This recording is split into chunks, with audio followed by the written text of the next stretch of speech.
விவசாயிகள் நேரடியாகவும் வியாபாரிகளும் கால்நடைகளை விற்பதற்கும் வாங்குவதற்கும் இங்கு 1000த்திற்கும் மேற்பட்டவர்கள் வருகின்றனர். தமிழ்நாட்டில் மிக முக்கிய சந்தைகளில் ஒன்று பொய்கை மாட்டுச்சந்தை. இது தமிழ்நாட்டில் 3வது பெரிய மாட்டுச்சந்தை ஆகும். இந்த சந்தைக்கு வேலூர், திருப்பத்தூர், ராணிப்பேட்டை, திருவாரூர், திருவண்ணாமலை, கிருஷ்ணகிரி, தருமபுரி, சேலம் போன்ற பல மாவட்டங்களில் இருந்தும் ஆந்திரா, கர்நாடகா போன்ற பக்கத்து மாநிலங்களில் இருந்தும் கால்நடைகள் இங்கு விற்பனைக்கு வருகின்றன. ஒவ்வொரு வாரமும் சுமார் 1000லிருந்து 10,000த்திற்கும் மேல் இங்கு மாடுகள் விற்பனைக்கு வருகின்றன.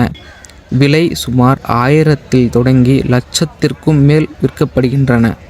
வாரத்தில் செவ்வாய்க்கிழமை மட்டும் நடைபெறும் இந்த சந்தையில் ஒரு நாள் வர்த்தகம் மட்டும் சுமார் பல லட்சத்தில் தொடங்கி கோடிகள் வரை வர்த்தகம் நடைபெறுகிறது.